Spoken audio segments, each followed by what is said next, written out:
Vladimir Vladimirovich Putin, जो रूस के मौजूदा और लंबे समय तक सत्ता में बने रहने वाले राष्ट्रपति हैं, विश्व राजनीति के सबसे प्रभावशाली और विवादास्पद नेताओं में से एक माने जाते हैं।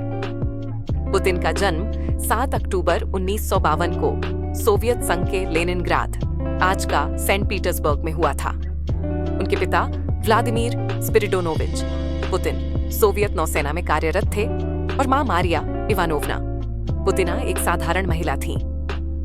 बचपन में पुतिन ने गरीबी और कठिन परिस्थितियों का सामना किया, लेकिन शिक्षा और अनुशासन के बल पर उन्होंने अपनी अलग पहचान बनाई। बचपन से ही वह जूडो और सांबो जैसे मार्शल आर्ट्स में माहिर थे और इस खेल ने उनके व्यक्तित्व को दृढ़ और अनुशासित बनाया। पुतिन ने लेनिनग्राद स्टेट यूनिवर्सिटी से कानून की पढ़ाई की और फिर सोवियत संघ की खुफिया एजेंसी केजीबी में शामिल हो गए, जहां उन्होंने 16 वर्षों तक काम किया और जासूसी व रणनीतिक मामलों का गहरा अनुभव हासिल किया। सोवियत संघ के विघटन के बाद पुतिन ने राजनीति में कदम रखा और सेंट पीटर्सबर्ग के मेयर कार्यालय में कार्य किया।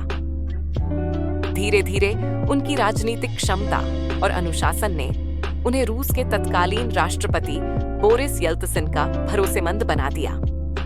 1999 में येल्त्सिन ने पुतिन को प्रधानमंत्री नियुक्त किया और उसी वर्ष के अंत में इस्तीफा देकर उन्हें कार्यवाहक राष्ट्रपति बना दिया। 2000 में पुतिन पहली बार रूस के राष्ट्रपति चुने गए। उनके कार्यकाल में रूस ने आंतरिक स्थिरता, आर्थिक सुधार और वैश्विक स्तर पर अपनी ताकत को फिर से स्थापित करने की दिशा में कदम बढ़ाए। पुतिन ने चेचन्या में अलगाववादियों के खिलाफ सख्त कार्रवाई की, आतंकवाद पर कड़ा रुख अपनाया और रूस को एक मजबूत राष्ट्र के रूप में पुनर्स्थापित करने का प्रयास किया। पुतिन की नीतियां रूस को एक बार फिर से वैश्विक महाशक्ति बनाने पर केंद्रित थीं। ऊर्जा संसाधनों जैसे गैस और तेल के निर्यात से रूस की अर्थव्यवस्था को मजबूती मिली और अंतर्राष्ट्रीय मंच पर उसकी स्थिति सशक्त हुई। उन्होंने रूस की विदेश नीति को आक्रामक रूप दिया और पश्चिमी देशों, विशेषकर अमेरिका और यूरोप के प्रभाव को चुनौती देने की कोशिश की। 2014 में उन्होंने यूक्रेन के क्रीमिया क्षेत्र को रूस में मिला लिया, जिसे पश्चिमी देशों ने अंतर्राष्ट्रीय कानून का उल्लंघन माना और रूस पर प्रतिबंध लगाए। इसके बावजूद पुतिन की लोकप्रियता रूस के भीतर बहुत मजबूत बनी रही, क्योंकि वे राष्ट्रवादी गर्व और रूस की सैन्य शक्ति के प्रतीक बन चुके थे।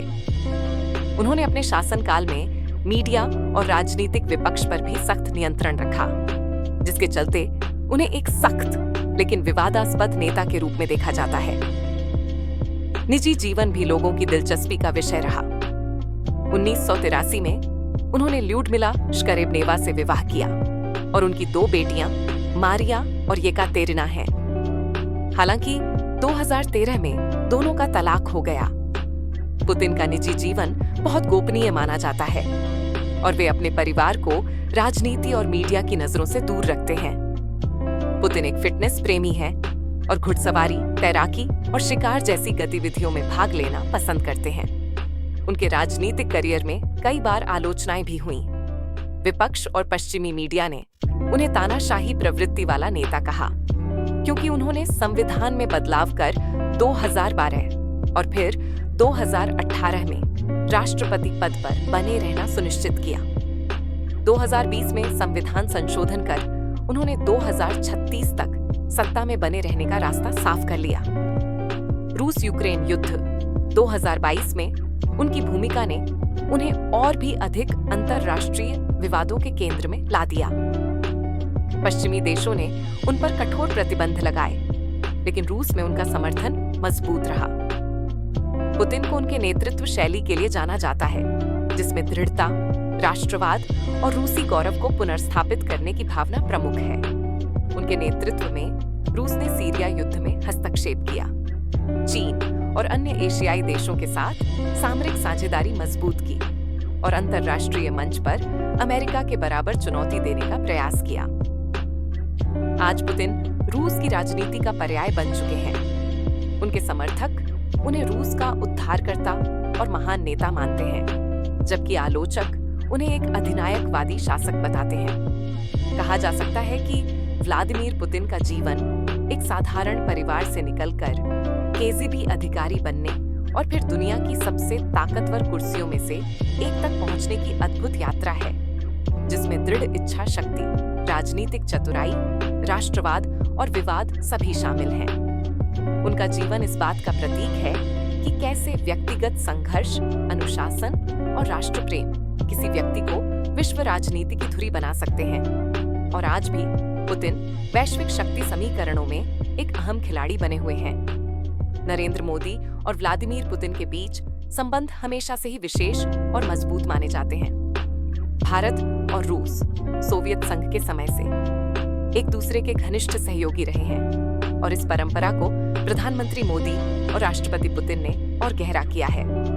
पुतिन और मोदी की व्यक्तिगत दोस्ती भी अंतर्राष्ट्रीय मंचों पर साफ दिखाई देती है, चाहे वह ब्रिक्स BRICS सम्मेलन हो, G20 की बैठक हो या द्विपक्षीय मुलाकातें। मोदी ने कई बार पुतिन को सच्चा मित्र कहा है, वहीं पुतिन भी भारत को रूस का सबसे विश्वसनीय सहयोगी मानते हैं।